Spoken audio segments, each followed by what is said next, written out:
Good evening to all. Live IPO के YouTube channel में आप लोगों का स्वागत है। आज का वीडियो बहुत एक इंटरेस्टिंग वीडियो होने वाला है, क्योंकि आज का जो पर्टिकुलर हम जो टॉपिक डिस्कशन करने वाले हैं ना, वो टोटली डिफरेंट है। जो हम अब तक जो करते आए हैं ना, अब तक हम क्या करते थे, पर्टिकुलर कोई इंडेक्स के बारे में हम रिव्यू करते थे, राइट। तो बहुत सारे हमारे ग्रुप मेंबर या हमारे जो हमारे साथ जो काम करते हैं ना, उनका बहुत मैसेज आ रहा था मेरे पर कि सर आप एक पर्टिकुलर आईपीओ का भी रिव्यू बनाइए, ताकि हमें पता चले कि उसके अंदर हमें एप्लीकेशंस करनी है या उसको अवॉइड करना, वो हम इजीली आइडेंटिफाइड करें। करेक्ट। तो उन सभी लोगों की रिक्वेस्ट के हिसाब से मैंने आज ये वीडियो बना रहा हूँ, ठीक है। तो आज का जो पर्टिकुलर हम जिस आईपीओ के बारे में हम डिस्कशन करेंगे ना, उस आईपीओ का नाम है इंटरेस्ट बिल्डिंग प्रोडक्ट्स आईपीओ, मतलब लिमिटेड आईपीओ, ठीक है।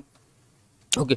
तो वीडियो को हम शुरू करें उससे पहले हमें वो डिस्कशन करना पड़ेगा, पर्टिकुलर ये जो बिल्डिंग प्रोडक्ट वाली जो कंपनी है इंटरेस्ट, वो बेसिकली मैन्युफैक्चरिंग क्या करती है उसके बारे में हम डिस्कशन करेंगे।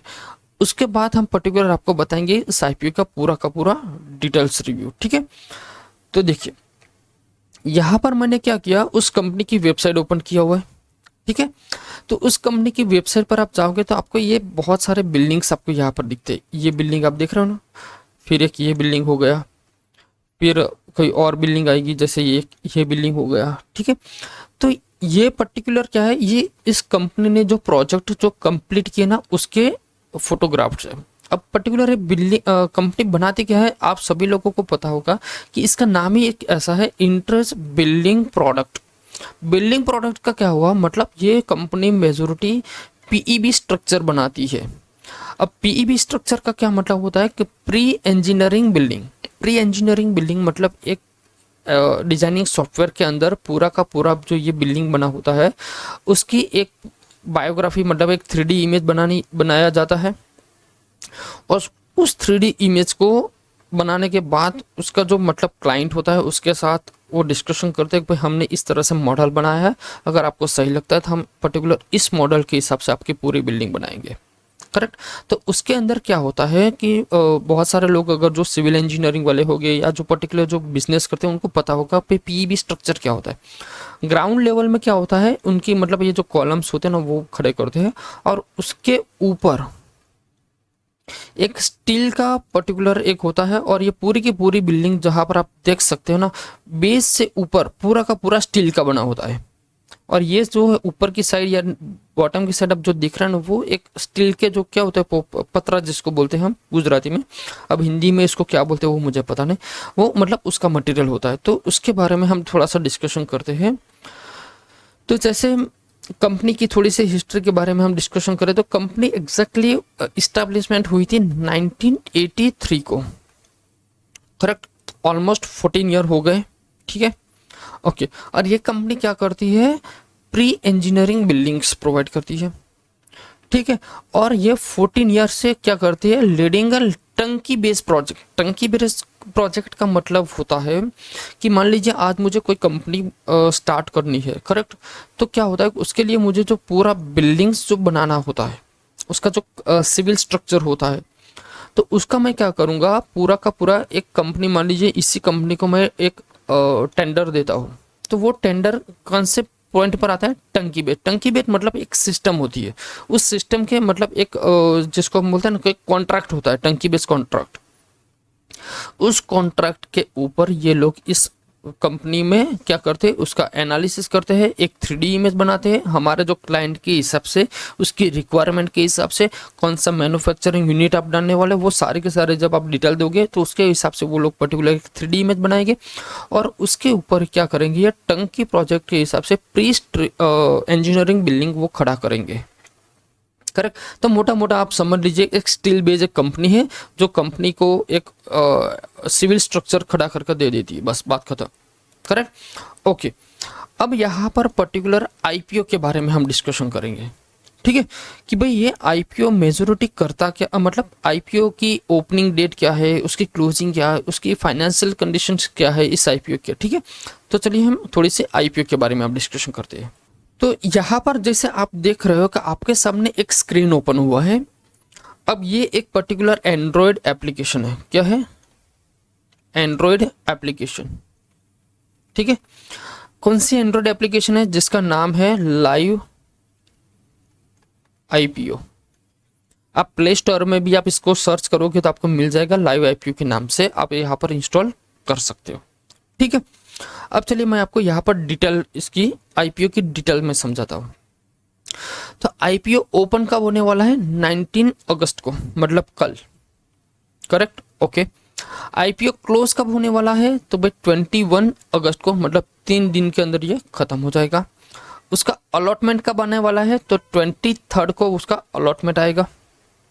ओके, लिस्टिंग कब होने वाला है? तो 26 अगस्त को ये ऑफिशियली स्टॉक मार्केट में, सेकेंडरी मार्केट में ये लिस्ट हो जाएगा।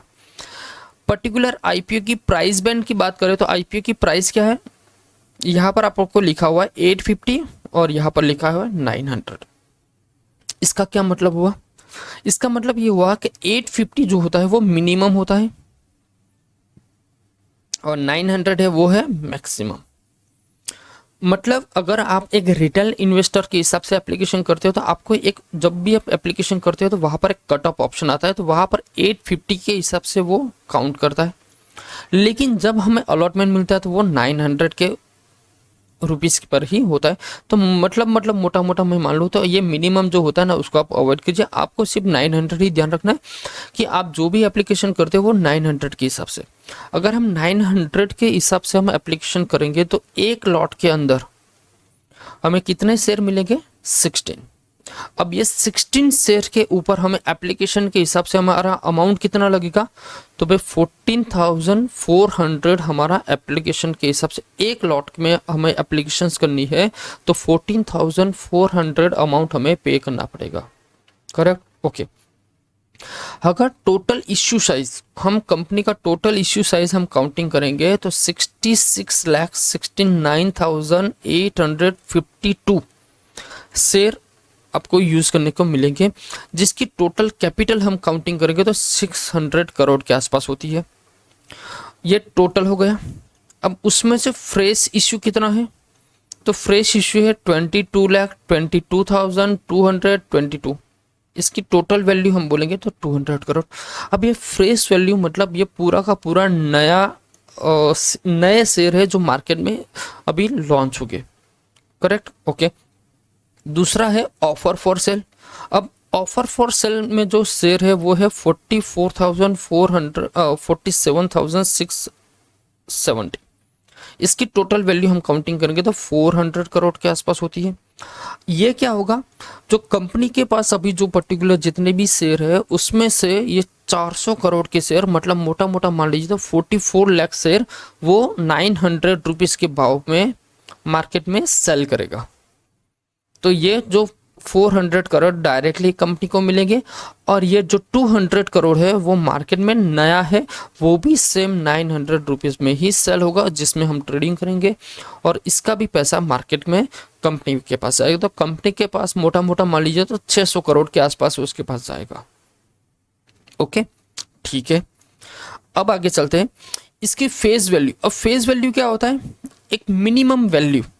नो डाउट मार्केट में क्या हुआ, ये 900 है और इसकी फेस वैल्यू है 10, तो मतलब कितना हुआ? 9,000। ऐसा हुआ ना? ओके, तो फेस वैल्यू मतलब एक शेयर की वैल्यू कितनी है? 10 रुपीज। एक शेयर की वैल्यू 10 रुपीज के हिसाब से आपको देती है। अगर हम एम्प्लॉय डिस्काउंट की बात करें तो एम्प्लॉय को 85 रुपीज का डिस्काउंट मिलता है यहाँ पर। कितना? 85 रुपीज। अब जो भी इंटरेस्टिंग पॉइंट है इस आईपीओ में ये वाला है कि इसके अंदर जो क्यूआईबी होता है, मतलब एक एंकर इन्वेस्टर होता है ना, जिसके अंदर 50% है। मतलब मोटा मोटा मान लीजिए यहाँ पर 66 लाख शेयर है। करेक्ट, उसमें से डिवाइडेड बाय 2 कर दीजिए तो 50% हो जाएगा। तो मतलब 33 लाख शेयर सिर्फ और सिर्फ क्यूआईबी लोग ही इसमें इन्वेस्ट कर पाएंगे। करेक्ट। दूसरा है 50% जिसमें एचएनआई हो गए या फिर नॉन इंस्टीट्यूशनल इन्वेस्टर हो गए, और 35% के अंदर होगा हमारा रिटेल इन्वेस्टर, जो पर्टिकुलर एक सिंगल लॉट में हम एप्लीकेशन करते हैं ना, उनकी एप्लीकेशन यहाँ पर लगती है। लिस्टिंग कहाँ पर होगा, ये NSE और BSE दोनों प्लेटफॉर्म के ऊपर ये लिस्ट होगा। Correct, okay.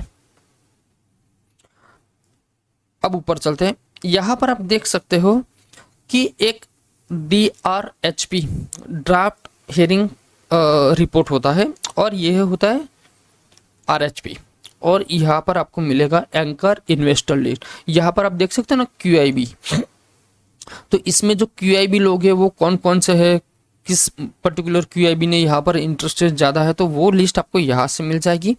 और यहाँ पर आपको रीड RHP डॉक्यूमेंट है, अगर आपको यहाँ पर से भी डाउनलोड कर आप उसको रीड कर सकते हो। दूसरा पॉइंट यहाँ पर क्या होगा, सब्सक्रिप्शन है। क्या है, सब्सक्रिप्शन। अब यहाँ पर आप देखोगे तो नो डेटा अवेलेबल, यहाँ पर अभी कोई डेटा अवेलेबल नहीं है। क्यों डेटा अवेलेबल नहीं है, क्योंकि अभी मार्केट में ये IPO स्टार्ट नहीं हुआ। मैं आपको एक एग्जांपल दिखा देता हूँ, जो लोग ऑलरेडी स्टार्ट हो चुका है, क्लोज हो चुका है ना, उसके बारे में। तो यहाँ पर ये IPO ऑलरेडी क्लोज हो चुका है, सरस्वती वाला, तो उसके अंदर सब्सक्रिप्शन वाला मैं सिर्फ आपको कंटेंट दिखाना चाहूँगा। तो यहाँ पर देखिए, तो सब्सक्रिप्शन वाला जो कंटेंट है उसके अंदर जो QIB है, उसके अंदर ऑफर कितना हुआ है, कितनी एप्लीकेशन लगी और कितना टाइम उसको सब्सक्रिप्शंस मिला है। ठीक है, उसका पूरा डिटेल आपको यहाँ पर मिलेगा। अगर एम्प्लॉय में होगा तो एम्प्लॉय की डिटेल भी यहाँ पर मिल जाती है, अगर शेयर होल्डर होगा तो उसकी डिटेल यहाँ पर मिल जाएगी। और ये टोटल पूरा का पूरा डेटा लाइव होता है। आज देखो तो कौन सी तारीख है, 18 तारीख है, और कितने बजे, 6:33, तो उसके 20 मतलब क्लोज हो चुका है। तो मतलब इसके अंदर अब कोई डेटा चेंजेस होने वाला नहीं है। करेक्ट, तो ऐसे डेटा आपको जो हमारा जो अभी हम एनालिसिस करते हैं उसके अंदर भी मिल जाएगा। उसके बाद यहाँ पर एक नीचे एक मैंने टेबल दिया हुआ है एप्लीकेशन वाइज। एप्लीकेशन वाइज का मतलब क्या होता है कि यहाँ पर एक बिग HNI है और स्मॉल HNI है, राइट। अब बिग HNI मतलब जो 10 लाख से ऊपर की जो एप्लीकेशन होती है ना, तो उसमें हमें कितना, एक मिनट, यहाँ पर रिफ्रेश हो चुका है, 794। अब 794 ऑफर थी, उसके सामने 61,796 लोगों ने एप्लीकेशंस किया। तो इसके अंदर हम मोटा मोटा देखें तो 78 इन्वेस्टर के सामने सिर्फ और सिर्फ एक इन्वेस्टर को ये एप्लीकेशन लगेगी। ठीक है, समझ में आ रहा है। बिग HNI जो मतलब मोर देन 10 lakhs की जो एप्लीकेशन होती है ना, उसके अंदर क्या होगा कि जो लोगों ने 78 लोगों के सामने सिर्फ और सिर्फ एक ही ऐसा मेंबर होगा जिसको ये एप्लीकेशन लगने वाली है। Okay okay, same condition small HNI में भी है कि यहाँ पर देखो तो 297 के सामने एक इन्वेस्टर को लगेगी। सेम यहाँ पर आप रिटेल में देखोगे तो 62 के सामने एक लगने वाली है। ठीक है, तो इस तरह से हम यहाँ पर हम देख सकते हो पर्टिकुलर सब्सक्रिप्शन के अंदर। उसके बाद होता है फाइनेंशियल कंडीशंस। अब ये कंपनी बेसिकली जो उसका फाइनेंशियल बैकग्राउंड किस तरह से, मतलब कितना प्रॉफिट है, कितना लॉस है, वो भी हमें देखना पड़ेगा। तो यहाँ पर अगर हम देखेंगे तो 21 फाइनेंशियल ईयर 21 का डेटा हमारे पास अवेलेबल नहीं है। करेक्ट, अगर 22 की बात करें तो 22 में उनका खुद का असेट 5,43 मतलब हाँ 5,543 करोड़ की, ये मतलब ये पूरा जो डेटा है वो करोड़ में है। ठीक है, तो 543 करोड़ की उनकी पूरी असेट वैल्यू थी। कब, 2022 में। अब 23 में आप देखोगे तो 675 करोड़ के आसपास हो गई। 24 में आप देखोगे तो 755 करोड़। अब ये जो पूरी असेट है उनके सामने उनका खुद का रेवेन्यू कितना उन्होंने जनरेट किया, तो यहाँ पर आप देखोगे तो 840 करोड़, 1176 करोड़, 1300 करोड़। ठीक है, मतलब मोटा मोटा आप यहाँ पर देखो तो रेवेन्यू भी स्टेप बाय स्टेप इंक्रीज होता है। ठीक है, मतलब जो भी बिजनेस होता है, बिजनेस में वो लोग ग्रो कर रहे हैं। Correct, okay. यहाँ पर उनका एक्सपेंस देखिए तो 800 करोड़, 100 करोड़, 1000 करोड़, और यहाँ पर भी सेम, मतलब जितना रेवेन्यू भी इंक्रीज होता है सेम टू सेम उनका लॉस भी इंक्रीज होता है। लॉस मतलब उनके अंदर क्या होता है, सब स्टाफ का सैलरी हो गया, मटेरियल परचेस हो गई, कुछ एक्सपेंसेस हो गए, वो सारे सारे इसमें काउंट हो जाते हैं। अब अगर हम रेवेन्यू और एक्सपेंस सबको हम काउंटिंग करेंगे तो बाद में जब पूरा का हम एनालिसिस करेंगे तो कंपनी के पास कितना प्रॉफिट आता है। तो अगर हम 22 की बात करें तो कंपनी ने टोटल 17 करोड़ का टोटल प्रॉफिट किया पूरे 22 2022 के फाइनेंशियल ईयर में। अगर फाइनेंशियल ईयर में हम 23 की बात करेंगे तो यहाँ पर 81 करोड़ का प्रॉफिट हुआ, मतलब ये एक ह्यूज डिफरेंट हुआ। उसके बाद अगर हम फाइनेंशियल ईयर 24 में हम डिस्कशन करेंगे तो सिर्फ और सिर्फ 86 करोड़, मतलब जो 23 के अंदर हमारा जो प्रॉफिट था उसके अगर 24 के साथ कंपेयर करेंगे तो सिर्फ और सिर्फ 4 करोड़ का ही डिफरेंस हुआ है। लेकिन 22 और 23 में एक ह्यूज डिफरेंस था, यहाँ पर 17 करोड़, यहाँ पर 81 करोड़। लेकिन मोटा मोटा देखे तो कंपनी एक प्रॉफिटेबल कंपनी है, ऐसा नहीं है कि लॉस मेकिंग कंपनी है। ठीक है, ओके। इसमें और डिटेल की बात हम डिस्कशन करते हैं। यहां पर देखिए वैल्यूएशन की बात करते हैं, करेक्ट। तो यहां पर हम वैल्यूएशन देखें तो इसकी ईपीएस जो है वो है 59.54, मतलब अर्निंग पर शेयर, एक शेयर के ऊपर उनकी खुद की अर्निंग कितनी हो जाती है ना उसके बारे में। पीई रेशियो भी एक सही है, कोई इशू नहीं। ये सबसे इंटरेस्टिंग है 22%, मतलब ये जो कंपनी होती है ना उसका जो रेवेन्यू होता है, उसके जो नेटवर्क है उसके ऊपर वो कितना प्रॉफिट करते हैं, तो 22% हर साल प्रॉफिट करते हैं।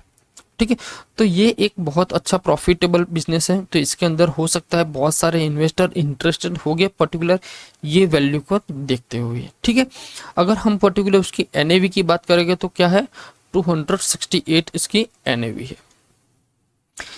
सबसे इंपॉर्टेंट चीज लॉट साइज, आपको कहाँ पर किस टाइप पर एप्लीकेशंस करना है वो कहाँ से पता चलेगा, इसके ऊपर से आपको पता चलेगा कि अगर मान लीजिए आप एक रिटेल इन्वेस्टर हो, करेक्ट, रिटेल मतलब आप एक छोटी एप्लीकेशन करने वाले हो तो आपको क्या करना पड़ेगा, एक ही लॉट में एप्लीकेशंस करनी पड़ेगी।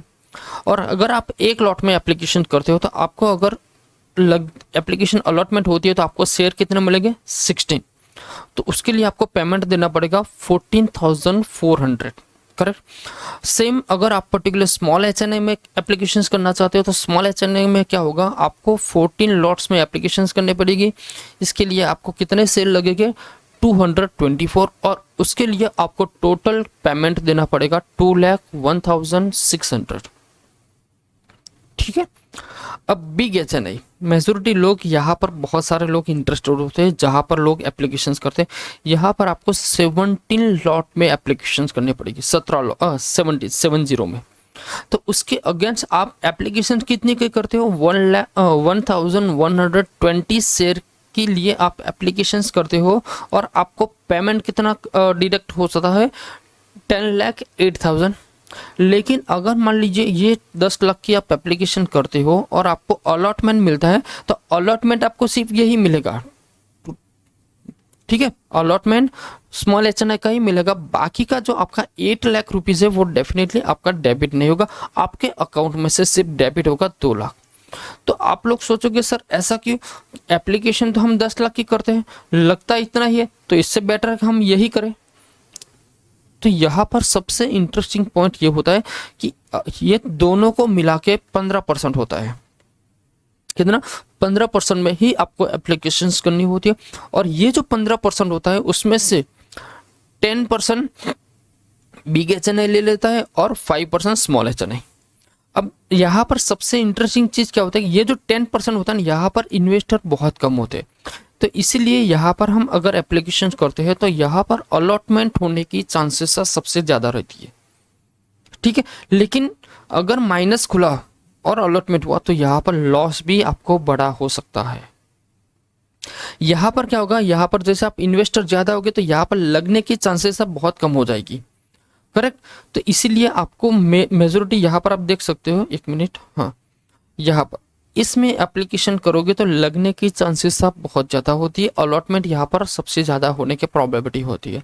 यहाँ पर भी आपको अलॉटमेंट होने की प्रॉबिलिटी सबसे ज़्यादा है। मान लीजिए आप 10 एप्लीकेशन करते हो और आप छोटी छोटी एप्लीकेशन करते हो और आपको 8 एप्लीकेशन अलॉटमेंट होती है, और मान लीजिए हर एक एप्लीकेशन के अंदर आपको मान लीजिए 50%, मतलब 50% माने तो 7,000 का आपको प्रॉफिट होता है। ठीक है, तो टोटल प्रॉफिट हो जाएगा आपका 56,000। ठीक है, अगर हम 10 एप्लीकेशन करते हैं और 10 में से 8 लगती है ना तो, लेकिन अगर आप बिग एचएनआई की एप्लीकेशन 10 करते हो और उसमें से सिर्फ 1 लग जाती है ना तो भी आपका प्रॉफिट मोर देन 1 लाख कर देगा।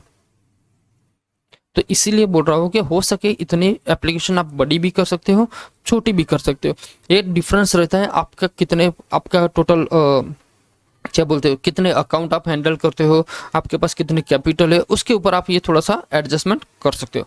अगर आपके पास कम कैपिटल है तो मैं आपको रिक्वेस्ट करूंगा कि आप रिटेल इन्वेस्टर कीजिए, मैक्सिमम एप्लीकेशन इसके अंदर कीजिए। अगर आप एक रिटेल स्मॉल ट्रेडर हो, कम कैपिटल है, तो ज़्यादा कैपिटल है तो ऐसा मत करो कि भाई 10 लाख रुपए मेरे पास है तो मैं एक अर्जी इसमें कर दूं, नहीं, इससे करोगे तो उससे थोड़ा सा दिक्कत हो जाए। जिसके पास ह्यूज मनी है और आपके पास डिफरेंट डिफरेंट अकाउंट है तो आप बिग HNI में आप जा सकते हो, इसमें भी आप मल्टीपल एप्लीकेशंस कर सकते हो। तो अगर आप मल्टीपल एप्लीकेशन करोगे तो आपकी प्रोबेबिलिटी सबसे ज़्यादा हो जाती है अलॉटमेंट लगने के लिए। तो इसीलिए आपको बोल रहा हूँ कि अगर आपको मल्टीपल एप्लीकेशंस करनी है तो आप रिटेल में करिए। बिग HNI में अगर आप मल्टीपल करने जाओगे तो आपके कैपिटल बहुत ह्यूज कैपिटल लगेगी, इसलिए बोल रहा हूँ, ठीक है। ओके, अब यहाँ पर ये जो चीज़ है क्या है, लिस्टिंग डिटेल। ये जो लिस्टिंग डिटेल होती है ना वो 26 अगस्त को ही अपडेट होती है, ठीक है। 26 अगस्त को 8 बजे के आसपास ये पूरी की पूरी पूरा जितना भी ब्लैंक आपको बॉक्स दिखता है ना वो सारा फिल हो जाता है। इसमें क्या क्या होता है, यहाँ पर आपको दिखेगा BSE का क्या कोड है, NSE का क्या कोड है, इसका ISIN नंबर क्या है, इसकी प्राइस क्या है, लॉट कितने हैं, एक्सपेक्टेड लिस्टिंग प्राइस, यहाँ पर कौन सी प्राइस पर वो लिस्ट होने वाला है वो हम एक प्रोबेबिलिटी डिसाइड करते हैं। इसके अंदर लिखा हुआ है बुक प्रॉफिट, कौन सी प्राइस पर हमें बुक प्रॉफिट करना है और कौन सी प्राइस पर हमें स्टॉप लॉस लगाना है। देखो ये सारा का सारा जो टेबल होता है ना लिस्टिंग डिटेल वाला, वो मैंने मेरे हिसाब से डिज़ाइन किया हुआ है, ठीक है।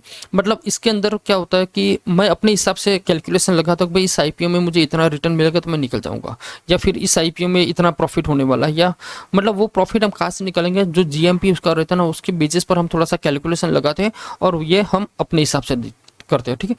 अगर आप लोग भी हमारी एप्लीकेशन यूज़ करते हैं तो उस आप सभी लोगों से एक छोटी सी रिक्वेस्ट है कि सबसे पहले ये डिक्लेरेशन आप रीड कर दीजिए। डिक्लेरेशन रीड करने के बाद ही आप एप्लीकेशन यूज़ कीजिए, ठीक है।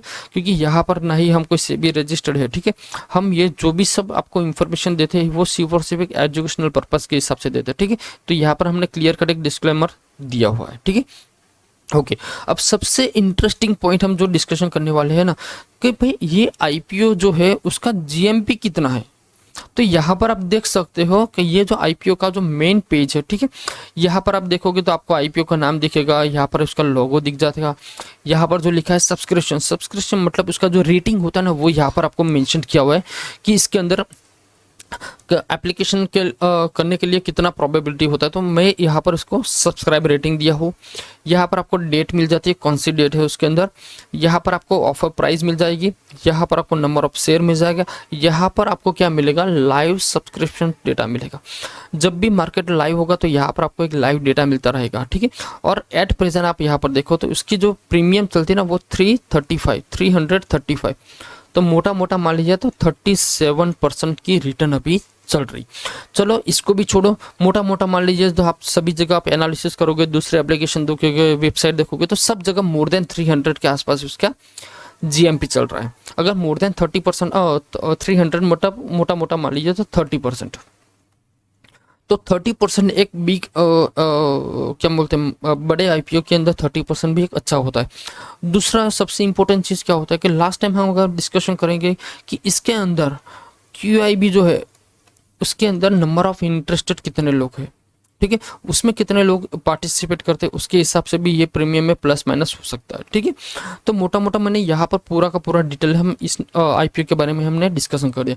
अब थोड़ा सा डिस्कशन करते हैं मनी मैनेजमेंट। तो मनी मैनेजमेंट किस तरह से करते हैं, देखो यहाँ पर तो ये IPO 21 को क्लोज हो जाएगा, लेकिन इसकी अलॉटमेंट जो आपको मिलेगी वो 23 को मिलेगी। तो हो सकता है इसका पैसा आप यहाँ पर यूटिलाइज न कर पाओ, इतना याद रखना, ठीक है।